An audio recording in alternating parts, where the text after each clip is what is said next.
I was standing beside my car in the freezing dark, watching my father tear open the sealed canvas bag I had left at the side door. My stepmother stopped smiling first. Then my brother went pale. Inside that bag were no gifts, no apology, and no threat. Just keys, records, signatures, and the truth.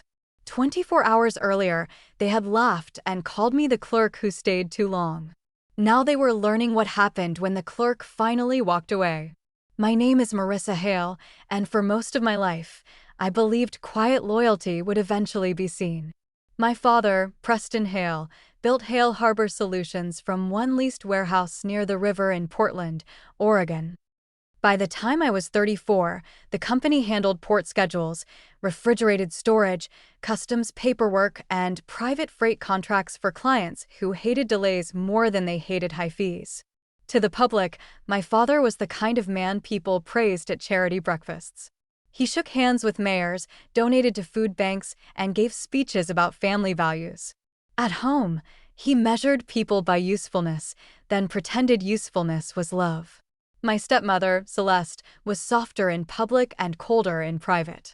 She could make a room look warm with candles, white roses, and gold napkins, but she never wasted warmth on people she did not need to impress. Then there was Derek, my younger half-brother. Derek had the title of Vice President of Expansion, a corner office, and a talent for arriving late with coffee in one hand and excuses in the other. My father called him a natural leader. Celeste called him the future. I was the one who made sure the future did not miss payroll. The Christmas Gala was held at my father's house on December 23rd. There were clients in the living room, city officials near the bar, and a string quartet playing beside a 12-foot tree. Everyone looked expensive. Everyone looked happy. I stood near the hallway with a binder under my arm because a customs issue had come in less than an hour before dinner. I fixed it from my phone while Derek posed for photos. Near the end of the evening, my father tapped a glass with a spoon and called Derek to the front of the room. Celeste brought out a long box wrapped in navy paper. Inside was an Italian leather briefcase with Derek's initials stamped in silver. My father announced Derek would be leading the new coastal warehouse project. People clapped. Derek grinned like he had earned it. Then Celeste looked at me. For 1 second, I thought she might call my name too. Not for a briefcase. Not for a title. Just for a thank you. Instead, she smiled and said, "Marissa has always been helpful behind the scenes." Some people are simply better suited there. A few guests gave polite laughs. Derek leaned close enough for only me to hear and said, "Don't look so wounded. Every family business needs a clerk who stays too long." My father heard him. He did not correct him. He lifted his glass and said, "Derek carries the Hale name forward. That is what contribution looks like." The room kept smiling, but something in me went still. I had spent years thinking there would be a moment when they would finally turn around and see me. Not as the extra daughter. Not as the dependable one. Not as the person who fixed things and disappeared before the applause. But that night, under chandeliers and charity lights, I understood the truth. They saw me clearly. They just preferred me unpaid, unnamed, and grateful. I left before dessert. No scene. No raised voice. I walked through the side door, past the catering vans, into the cold air. My hands were steady when I started the car. That almost scared me more than crying would have. On the drive back to my apartment, Derek's words kept returning. The clerk who stayed too long. I wanted to hate the sentence because it was cruel. Instead, I hated it because part of it was true. I had stayed too long. I remembered the winter our largest refrigerated client threatened to leave because Derek forgot to renew a service agreement. I spent 2 nights rebuilding the contract, calling their legal team, and convincing them to give us 90 more days. My father later told a trade magazine that Derek had secured the renewal through instinct. I remembered the month our insurance audit nearly failed because Celeste had charged 2 Gala deposits through a company vendor account. I corrected the ledger, paid the difference from my own savings, and told myself it was easier than letting the company lose coverage. I remembered payroll Thursdays. Drivers called me before they called management. Warehouse supervisors texted me before they opened support tickets. The bank called me when loan covenants needed updates. Customs brokers sent me warnings at midnight because they knew I would answer. There is a kind of exhaustion that does not come from work. It comes from having to prove you were the one doing the work. By the time I reached my apartment, I was not angry in the way I expected. I was clear. That clarity felt like a locked door finally opening. I took off my coat, made tea I did not drink, and sat on the floor beside the low bookshelf where I kept old binders. I had saved everything. Not because I was planning revenge. At first, I saved things because I was afraid of being blamed. Then I saved them because some part of me knew I would one day need proof that I had existed inside my own life. Every email with a timestamp. Every vendor correction. Every reimbursement I never submitted because my father said cash flow was tight. Every message from clients asking, "Can Marissa handle this?" Every schedule Derek approved after I wrote it. Every crisis my father called team effort after I solved it alone. Family is supposed to be where you are loved before you are useful. But in some houses, family becomes a job without pay. One person is always expected to understand. One person is always expected to fix, soften, cover, forgive. When that person finally says they are tired, everyone calls it betrayal. That night, I stopped calling it love. The next morning, I met Nora Whitcomb at a small cafe near the river. Nora had been my roommate in college, and she had become the kind of accountant who could hear one sentence and know where the bodies were buried. I told her about the gala, the briefcase, Derek's comment, and my father's toast. She did not look surprised. That hurt more than I expected. She stirred her coffee and asked, "What do they lose when you stop saving them?" I started to answer with something small, like convenience or support. Then the real answer came out. They lose the port contract files, the bank relationship, the vendor portal, the insurance audit prep, the warehouse schedules, 3 clients who call me directly, and payroll. Nora nodded. So not a clerk. I looked down at my hands. She said, "Marissa, they did not misunderstand your value. They hid it because admitting it would cost them power." That sentence changed the temperature of the room. I went home and built 3 piles on my dining table. The first pile was proof of work. Contract drafts, renewal notes, shipping schedules, audit responses, payroll corrections, client emails, and vendor negotiations. The second pile was proof of dependence. Bank messages addressed to me, emergency authorization forms, client requests, and internal emails where my father asked me to handle issues Derek should have managed. The third pile was proof of misconduct. Celeste's event expenses charged through operating accounts.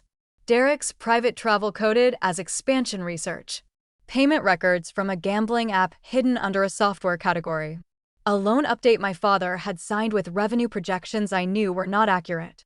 Then I found the folder I had avoided for years. It was from my grandmother, Eleanor Hale. When I turned 25, my father told me there had been a clerical issue with her trust. He said she had meant to leave me a sentimental share, not real voting interest. He said the lawyers would clean it up. I believed him because believing your father is easier than admitting he may have stolen from you. Inside the folder was a copy of a trust amendment. It named me as the holder of an 18% voting interest in Hale Harbor Solutions, effective upon my 20th birthday. There was no clerical issue. There was a delay, then another delay, then silence. My father had not forgotten. He had buried it. I called Evelyn Cross, a corporate attorney I had spoken with once after a vendor threatened litigation. She listened for 12 minutes without interrupting. When I finished, she asked me to scan everything and come to her office before noon. By 2 o'clock, she had confirmed what I already felt in my bones. The trust document mattered. The reimbursements mattered. The misleading financial records mattered. And my operational role, though never honored in title, had left a trail my father could not erase. "Do not threaten them," Evelyn said. "Notify. Preserve. Withdraw. Let the facts speak." That became the plan. Powerful people are good at twisting feelings. They can call you dramatic, ungrateful, unstable, selfish. But records do not shake when they speak. A message has a time. A payment has a source. A signature has a consequence. Evidence is the language power understands when it refuses to understand pain. I sent 3 client notices before sunset. Each one was calm. I informed them that as of the next business day, I would no longer manage their accounts unless a new written agreement named my role and authority. Then I called Harold Keene, our commercial credit manager.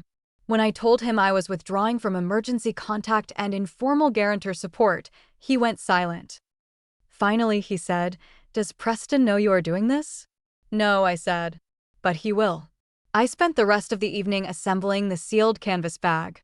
Inside, I placed my access fob, the spare warehouse keys, a printed resignation from all unpaid operational duties, reimbursement demands, client notices, a preservation letter for financial records, and an encrypted tablet with copies of the documents. There were 4 envelopes. Preston's envelope contained the trust amendment, the reimbursement total, and a letter asking for recognition of my voting interest. Celeste's envelope contained the event expenses, the vendor charges, and a note that said, "You called it family presentation. The ledger calls it company money." Derek's envelope contained travel receipts, approval logs, and screenshots of the gambling payments he had hidden under a software subscription. The 4th envelope was addressed to the company counsel. That one was the thickest. At 6:30 the next morning, I drove to my father's house. The Christmas lights were still glowing along the roof. The same house that had looked bright during the gala looked hollow before sunrise. I placed the bag by the side door, rang the bell once, and walked back to my car. I did not drive away. I parked across the street beneath a bare maple tree and waited. Celeste opened the door first. She looked annoyed until she saw my name on the tag. Then she carried the bag inside. Through the front windows, I saw my father enter the foyer in his robe. Derek came down a minute later, still in sweatpants, rubbing his face like the day had already inconvenienced him. My father opened the bag. At first, he frowned. Then he read the first page. Celeste took her envelope and went very still.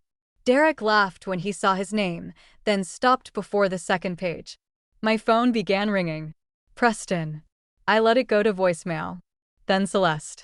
Then Derek. Then Preston again. The messages changed faster than I expected. The first one was my father's voice, tight and angry. "Marissa, whatever performance this is, end it now." The second was Celeste. "This is not how decent people handle family matters." The third was Derek. "You are insane if you think anyone believes you ran this company." By 10:15, the tone had shifted. My father texted, "Where are the port access credentials?" At 10:30, Celeste wrote, "The caterer from the gala is asking about an invoice. Why is accounting not responding?" At 11:05, Derek sent, "Did you change the warehouse schedule?" I had not changed anything. I had simply stopped being the person who remembered everything for him. At noon, Harold from the bank called to verify my withdrawal. By 1, 2 clients had requested written confirmation of who would manage their accounts. By 3, the insurance auditor asked why I was no longer listed as the contact for the January review. For years, my family had treated my work like air. That day, they learned what happens when air leaves the room. At 7 that evening, I returned to the house with Evelyn on speaker and a folder under my arm. The dining room looked exactly as it had during the gala, except the flowers were dying and no one was smiling. My father stood at the head of the table. Celeste sat with her hands folded. Derek leaned against the wall, trying to look bored. He failed. My father started first. "You have embarrassed this family," he said. "No," I said. "I documented it." His jaw tightened. "You were never authorized to contact clients." I opened the folder. "Here are 12 emails from you instructing me to manage client communications. Here are 4 from Derek forwarding unresolved issues to me. Here are 2 from company counsel copying me on operational matters." Celeste said, "This could have been discussed privately." I looked at her. "You made my humiliation public." "I made my evidence organized." Derek pushed off the wall. "Evidence of what? That you answered emails?" I turned to him and slid 3 pages across the table. He looked down. The color left his face. "Those charges were miscategorized," he said. "Yes," I said. "By you." My father slammed his hand on the table.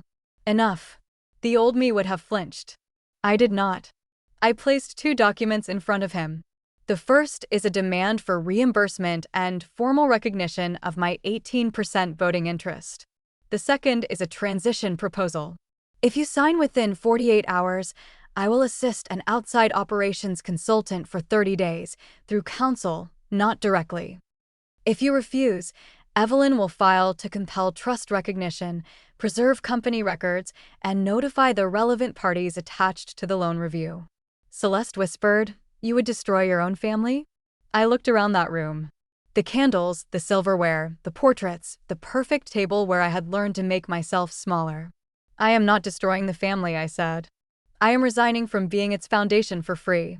My father read the documents.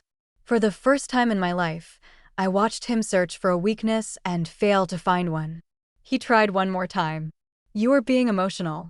"No," I said. "I was emotional for years. This is paperwork." Silence filled the room. Derek stared at the floor. Celeste wiped at one eye, but no tears came. My father asked for time.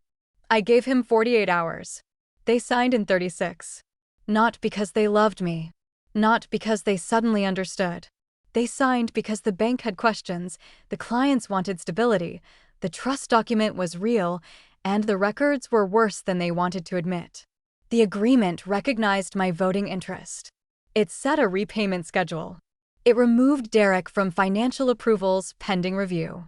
It required an outside consultant for operations. It also barred anyone in the company from describing my work as informal assistance again. There was no apology that healed everything. There was only ink. And sometimes ink is enough to close a door. After the signatures, the house became quiet in a way I had never heard before. No one knew what to say when guilt could not be dressed up as concern. My father would not look at me. Celeste asked whether we could keep the language discreet. Derek said nothing at all. I left with my copy of the agreement in my bag. Outside, the air was sharp and clean. For a long time, I thought freedom would feel like victory. Loud, bright, almost cinematic. It did not. It felt like walking to my car without waiting for someone to call me back inside. 3 months later, I opened my own advisory firm for small logistics companies that had grown too fast and trusted the wrong people with the details. On the first morning, I bought myself a fountain pen from a shop downtown. It was dark green, heavier than it looked, and completely unnecessary. I used it to sign my first client contract. My hand did not shake. The client smiled and said, "We heard you are the person who keeps things from falling apart." I looked at the signature drawing on the page and thought about the girl who had once waited at the edge of every room, hoping someone would say her name. Then I closed the folder. I did not need to be invited back to the table. I had built my own.